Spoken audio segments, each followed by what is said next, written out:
So already we are already complete with the chapter number 8, motion, class 9. But today we are going to do a quick revision of motion chapter.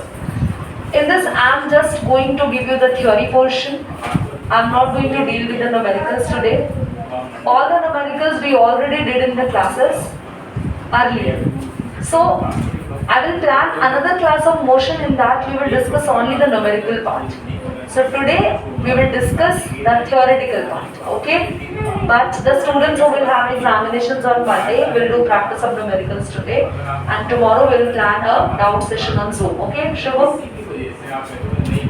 सबसे पहले motion,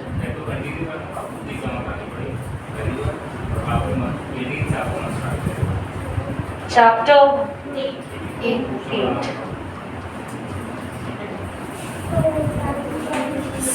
What is motion? The word, what is that? Pause करिए. Motion. What is motion? Motion is the movement of anything. In the science, any movement we call this, it is a motion. कोई भी चीज जो move कर रही है, हिल रही है, बच्चों वो मोशन में है. फिलहाल आप सब बैठे हैं, बट आप बैठे बैठे मूवमेंट कर रहे हैं बॉडी की. You are breathing, you are breathing, obviously you are breathing. So you will see your chest will going to be pull up and pull down. That means your body is in motion. Your eyes are blinking, your eyes are in motion. Any movement, whether it is very small movement, whether it is a very big movement, that is called to be a motion. Physics में motion में जो सबसे पहला concept हमारे सामने आता है, that is distance and displacement.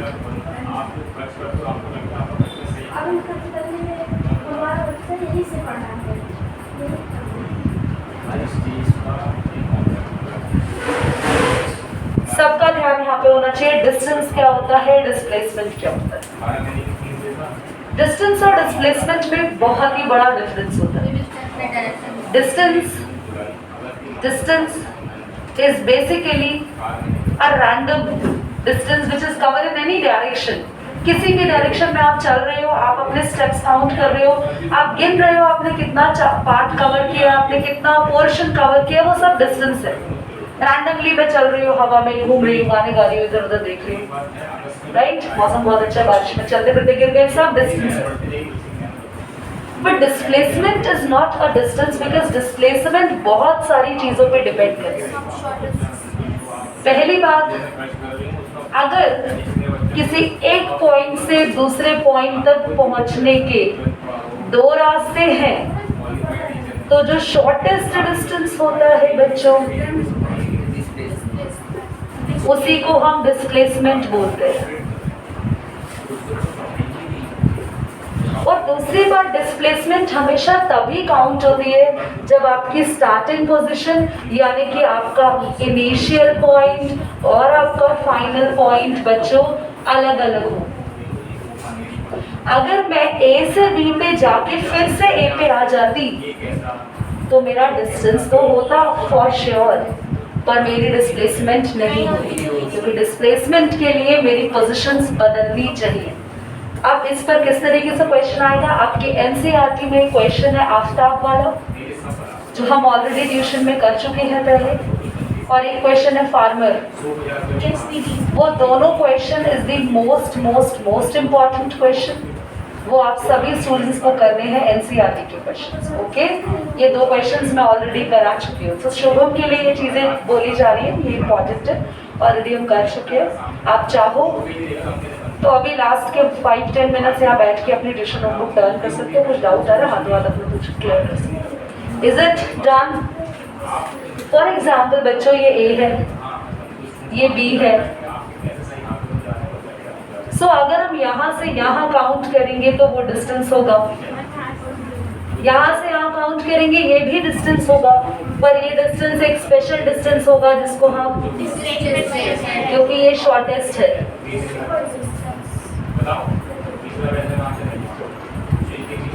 क्या आप सभी को समझ में आ रही है मेरी बात? जब भी इस तरीके का ट्रायंगल बनेगा तो हम हमेशा पाइथागोरस थ्योरम का यूज करते हैं. पाइथागोरस थ्योरम कितने बच्चों को आता है? कितने बच्चों को पाइथागोरस आता है? नहीं आता तो डराने की जरूरत नहीं है। This is the hypotenuse, this is perpendicular, this is base. याद करो हाइपोटेन्यूज कैसे निकालते थे? हाइपोटेन्यूज का square is equal to perpendicular का स्क्वायर प्लस में। हम जब इसके ऊपर क्वेश्चंस करेंगे तो ये टेक्निक आपको अप्लाई करनी भी आ जाएगी। ओके, पॉज करेंगे। Motion, have you started video? And non uniform motion.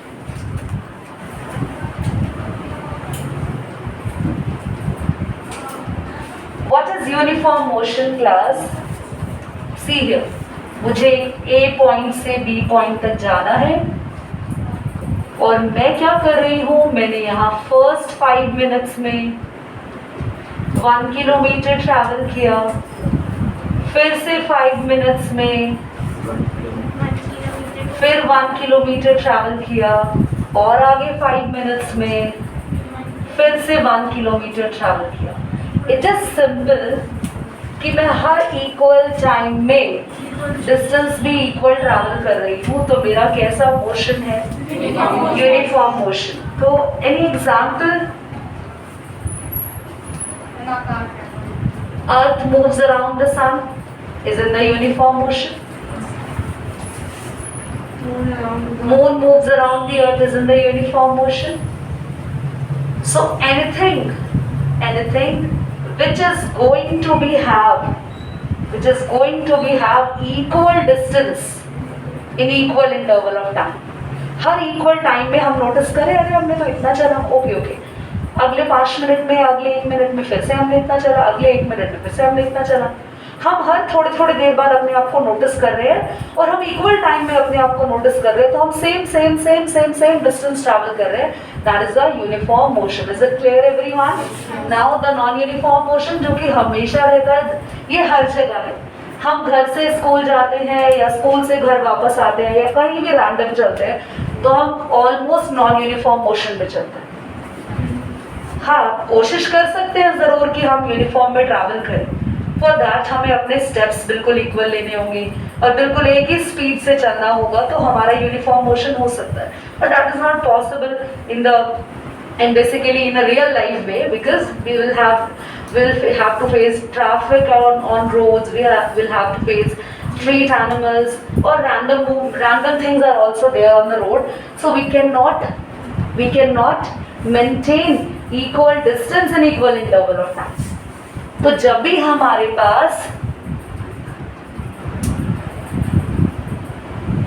Unequal distance हो, इक्वल इंटरवल ऑफ टाइम में, अनइक्वल डिस्टेंस यानी कि मैंने ट्रैवल किया पहले 1 किलोमीटर 5 मिनट्स में, फिर अगले 5 मिनट्स में मैंने देखा कि मैं ½ किलोमीटर ट्रैवल कर रही हूँ, फिर अगले 5 मिनट्स में मैंने देखा मैं 2 किलोमीटर पर आ गई। तो मैंने नोटिस ये किया हर एक टाइम में मेरा डिस्टेंस कभी कम कवर हो रहा है, कभी ज्यादा कवर हो रहा है, तो उसको हम बोलेंगे नॉन यूनिफॉर्म मोशन।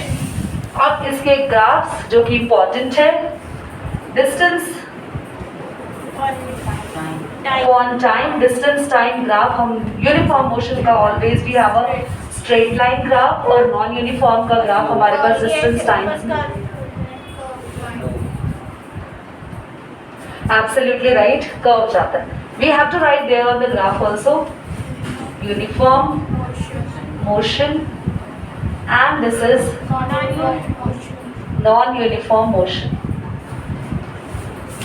So ये वीडियो आज ही आपको टेलीग्राम पे मिल जाएगी। ऑलमोस्ट सभी स्टूडेंट साइंस के बैच के टेलीग्राम पे होंगे। जो नए ज्वाइनिंग जिन्होंने लिया है, I will be sharing you the link and you have to join the Telegram group. Kindly pause it. से एग्जाम में क्वेश्चन क्या आता है, तो यहाँ से यूनिफॉर्म और नॉन यूनिफॉर्म का डिफरेंस आ जाता है, और डायरेक्टली यूनिफॉर्म और नॉन यूनिफॉर्म के डिफरेंस जब भी आते हैं देन आपको डिफरेंस तो लिखना ही लिखना है, साथ में ग्राफ भी बनाना है। ओके, अब आते हैं हम लोग स्पीड पे। So if I talk about speed, ये तो हम लोग छोटी क्लासेस से पढ़ते हुए आ रहे हैं। स्पीड का फॉर्मूला क्या होता है? Distance upon time. It's very simple. What is the SI unit of speed? Metre per second. और आपके पास डिफरेंट अगर स्पीड एग्जाम में दे रखी हो न्यूमेरिकल्स में, सो कोशिश यही करना है स्पीड को मीटर पर सेकेंड में चेंज करना है। किलोमीटर पर आवर में अगर स्पीड दे रखी है तो उसके लिए एक ट्रिक है, और आपको इसको चेंज करना है स्पीड को मीटर पर सेकंड में। तो जो भी स्पीड दी है उसे 5/18 से मल्टीप्लाई करेंगे। तो दिस इज अ ट्रिक। हालांकि ये कोई बहुत ही बड़ी ट्रिक नहीं दे रही मैंने तुम्हें, बस यहाँ पर याद करो हम लिखते थे 1000 अपॉन में 3600, तो उसको कैंसिल करके 5/18 आता है। तो बस एक क्विक मैंने आपको बता दिया। बाकी स्पीड का फॉर्मूला सभी को पता है, और स्पीड की यूनिट होती है मीटर पर सेकेंड। ठीक है, whenever the distance is given you have to put it on numerator, time you have to put it on denominator, divide करेंगे दोनों को, वहां से स्पीड आएगा। आदर्श समझ में आ रहा है? एवरेज स्पीड, एवरेज स्पीड हमेशा किसी जर्नी या फिर हम किसी भी लॉन्ग ड्यूरेशन के लिए कैलकुलेट करते हैं। लेट्स सपोज आप यहाँ से ट्रैवल कर रहे हैं Mumbai on road and you are moving in your own car. So मैंने आपको बीच में कहीं भी कॉल किया और पूछा बच्चों कहाँ पहुंचे, तो आप बोल रहे हैं हम यहाँ आए। ठीक है, आपने पर्टिकुलर कोई प्लेस बताया और मैंने पूछा अच्छा आपकी गाड़ी कितनी स्पीड से चल रही है, तो पर्टिकुलर टाइम पे जो आप स्पीड बता रहे हो वो स्पीड है। पर जब आप वहाँ पहुँच गए, अपना डेस्टिनेशन पे पहुँच गए, आप मुंबई पहुँच चुके हो, वहाँ पहुँचने के बाद मैं तुमसे स्पीड नहीं पूछूंगी बच्चों। वहाँ पहुँचने के बाद my question is average speed. तो एवरेज स्पीड हमेशा पूरा जर्नी का या पूरा लॉन्ग एक डिस्टेंस कवर करने के बाद कैलकुलेट होता है, जिसमें हमारा टोटल डिस्टेंस हम रखते हैं, हमने कितना ट्रैवल किया upon total time. Now speed से ही रिलेट करके एक चीज हमारे पास आती है which is quite similar to that, velocity. क्योंकि स्पीड हमेशा एक ऐसी वैल्यू है जो डायरेक्शन पे डिपेंड नहीं करती। स्पीड हम कहीं भी किसी भी डायरेक्शन में कैलकुलेट कर सकते हैं। बट अगर मैं किसी की स्पीड के साथ डायरेक्शन फिक्स कर दूं कि हाँ वो ट्रैवल कर रहा है 5 मीटर पर सेकेंड स्पीड से नॉर्थ डायरेक्शन में, तो मैं अगर डायरेक्शन फिक्स कर दूं तो वो स्पीड नहीं होती है, वो क्या बन जाती है, और याद रखेंगे सभी स्टूडेंट, स्पीड एक स्केलर यूनिट है और वेलोसिटी एक वेक्टर यूनिट है। अभी जरा स्केलर और वेक्टर को भी समझा देते हैं। स्केलर का मतलब होता है जिसकी सिर्फ कोई ना कोई वैल्यू हो, यानी कि सिर्फ कोई ना कोई मैग्नीट्यूड हो। स्पीड की सिर्फ वैल्यू होती है बच्चों, इसकी कोई डायरेक्शन नहीं होती है। There is no direction, it is a directionless unit. Velocity की बात करें, ये वेक्टर यूनिट क्यों है, क्योंकि यहाँ पर इसकी अपनी कोई वैल्यू भी होती है, वैल्यू यानी मैग्नीट्यूड भी होता है, और इसकी डायरेक्शन भी होती है। वेलोसिटी कभी भी डायरेक्शनलेस नहीं होती। और वेलोसिटी का फॉर्मूला क्या होता है, टोटल डिस्प्लेसमेंट। याद रखना, टोटल नहीं लिखने की जरूरत है, डिस्प्लेसमेंट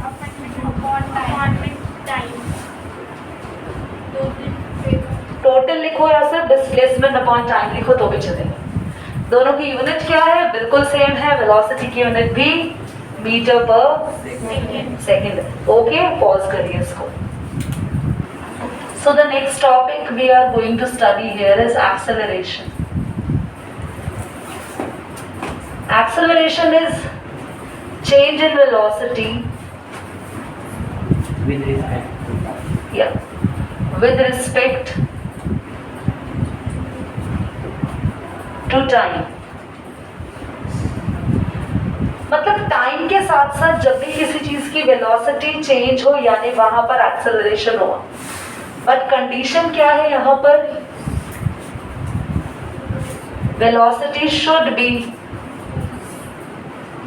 इंक्रीजिंग। फॉर एग्जाम्पल, आप एक कार में बैठे, आपने कार को स्टार्ट किया, पहले कार 0 वेलोसिटी पे थी। थोड़ी देर बाद जैसे आपने कार को स्टार्ट किया, आपकी वेलोसिटी 10 हो गई। मान लो 5 मिनट्स के बाद आपकी कार ने 10 या 20 या 30 या 40 की स्पीड को पकड़ लिया। तो आपने क्या नोटिस किया, आपने देखा अरे 5 मिनट पहले तो मेरी कार 0 पे थी, कुछ टाइम के बाद मेरी कार की स्पीड बढ़ गई। तो अगर टाइम के साथ आपकी कार की, बाइक की, आपकी खुद की स्पीड में चेंज आ रहे हो, टाइम के साथ साथ अगर स्पीड चेंज हो रही हो, तो उस प्रोसेस को क्या बोलते हैं, अगर वहां पर हमारी स्पीड बढ़ रही है तो हम उसे कहेंगे एक्सेलरेशन। और अगर हमारी स्पीड टाइम के साथ साथ बढ़ने के बदले कम हो रही है तो हम बोलेंगे रिटार्डेशन। Negative acceleration. या रिटार्डेशन को हम नेगेटिव एक्सेलरेशन भी कह सकते हैं। हेयर स्पीड या फिर velocity decreases with respect to with respect to time. Now what is the formula of acceleration, class?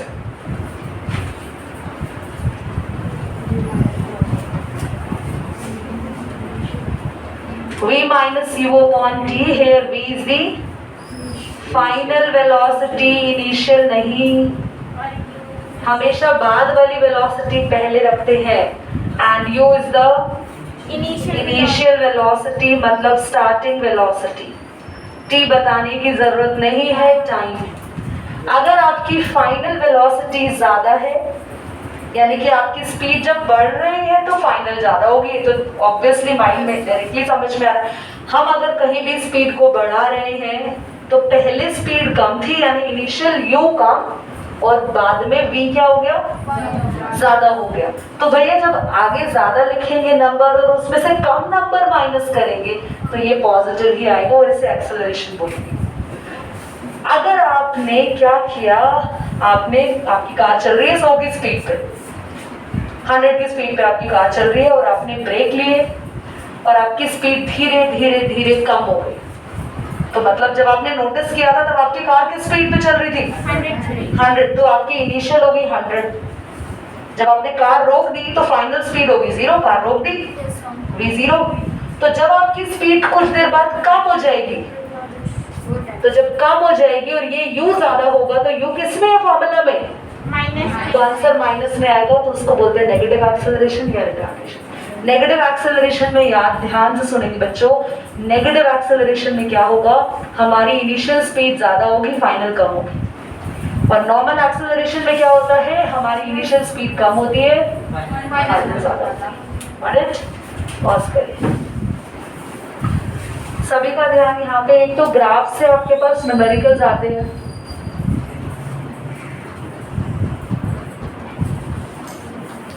तो उसके लिए हमें समझना जरूरी है कि बेसिकली ग्राफ्स होते क्या हैं।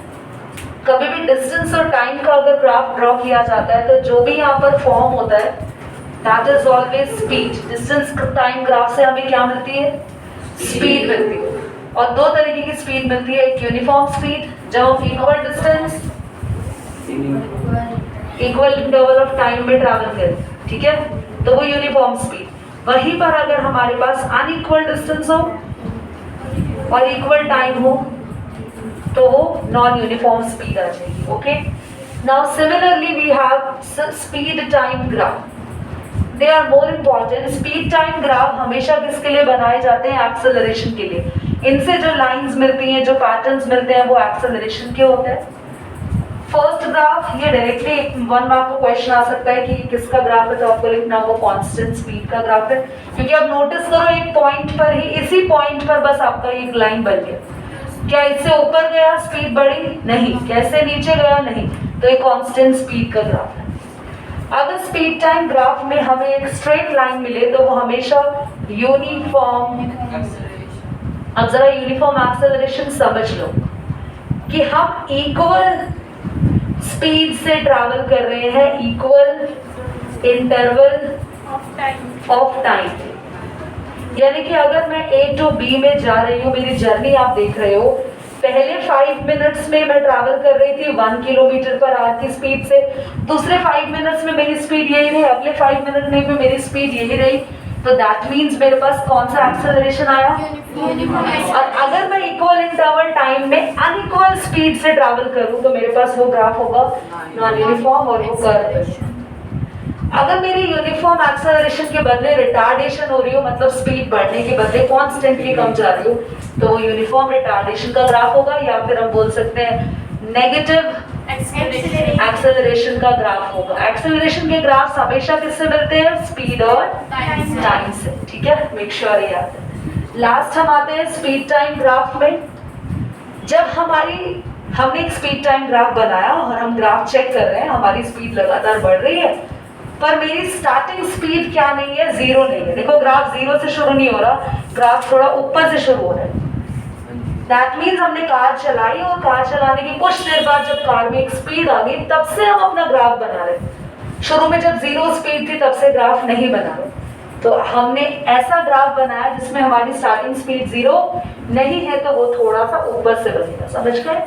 ठीक है, इसे पॉज कर दो, मैं रब कर रही हूँ और हम last topic uniform circular motion.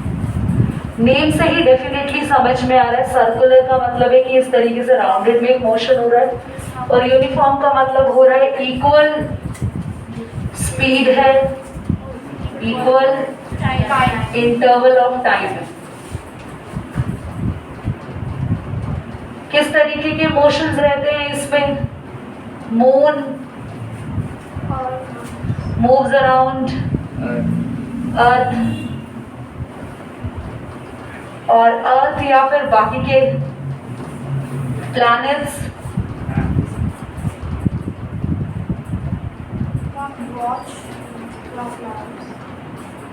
Watch में हम लोग अगर हम ध्यान से देखें तो हमारे पास जो सेकंड हैंड है वो हमेशा इस तरीके से चलता है, इक्वल इंटरवल ऑफ टाइम में हमेशा इक्वल डिस्टेंस ट्रैवल करती है हमेशा, है ना। उसकी स्पीड भी सेम रहती है हर टाइम में, तो हम बोल सकते हैं उसको, पर हम लोग सेकंड हैंड के लिए बोलेंगे। नाउ अब इसके पास यहाँ पर आपके पास न्यूमेरिकल्स आते हैं।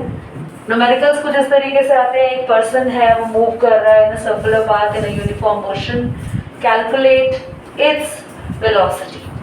अब वेलोसिटी का फॉर्मूला आप सबको पता है, हमने क्या पढ़ा है? डिस्टेंस या फिर डिस्प्लेसमेंट, हमने ये पढ़ा है, अपॉन में टाइम। पर जब भी हम कुछ सर्कल की बात कर रहे हैं तो सर्कल का डिस्टेंस क्या होता है? उसका सरकमफ्रेंस। याद करो, सर्कल की बाउंड्री पे तो घूमोगे ना सर्कल फॉर्म में चलने के लिए, आप बीच में तो घूमोगे नहीं रैंडमली। सर्कुलर फॉर्म में चलने के लिए आप बाउंड्री पे घूमोगे। सरकमफ्रेंस का फॉर्मूला होता है, चाहे किसी भी सर्कल फॉर्म में घूमो, 2 पाई आर। तो हमारी वेलोसिटी आ गई, डिस्टेंस से हमने लिया 2 पाई आर, अपॉन में टी स्टैंड्स फॉर टाइम। तो नॉर्मल केस में वेलोसिटी का फॉर्मूला आप लोगों के पास डिस्प्लेसमेंट अपॉन में टाइम है, या स्पीड का फॉर्मूला डिस्टेंस अपॉन टाइम है।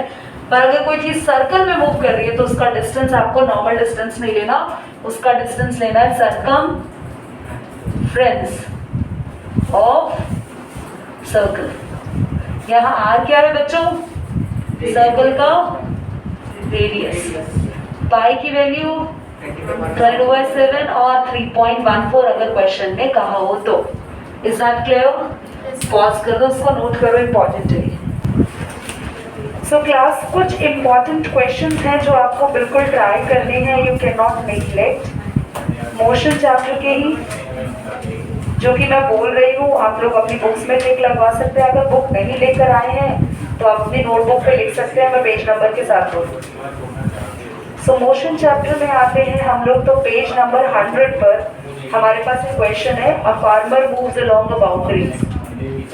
Very very important question, already tuition में हम इसे कर चुके हैं, आप लोगों को करना है। नेक्स्ट आते हैं पेज नंबर 102 पे, आपको क्वेश्चन नंबर 5 करना है।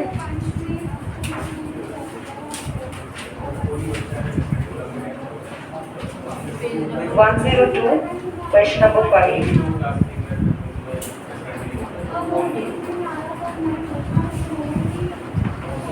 Question number 3।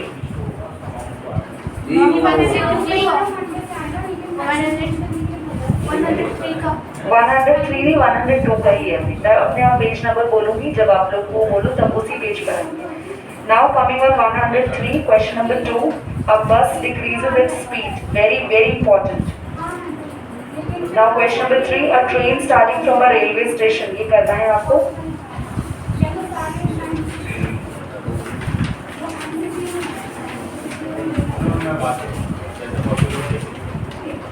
Question number 4 इसी पेज पर, what is the quantity which is measured by the area occupied by velocity time graph। Same जो पेज नंबर पे हमने क्वेश्चन स्टिक किया है, 103 पे तो 4 है ही। 107 पे। 107 पर है question number 4, what is the quantity? Okay, now 109 और 9 पर आ जाएंगे। 109 और 110 के एक साथ क्वेश्चन मैं बोलूंगी, जिसका क्वेश्चन नंबर 1 होगा स्टार्टिंग फ्रॉम लेफ्ट। कौन सा बताया 170? क्वेश्चन नंबर 4 होता है 107 पे। नाउ 109 इज 110 पर question number 1, very important question number 1, question number 2, question number 3 and the most important question number 5, a stone is thrown. ये आपको बिल्कुल नेग्लेक्ट नहीं करना है। stone is thrown vertically in upward direction. Now coming to 112 and 113, and athlete वाला question है और ये जोसेफ वाला क्वेश्चन है, जो कि दोनों मैंने कराए हैं क्लास में। एन एथलीट एंड जोसेफ मिला, जो दोनों हमने किए हैं क्लास में। थर्ड भी करना है इसका, अब्दुल वाइल्ड ड्रैगन।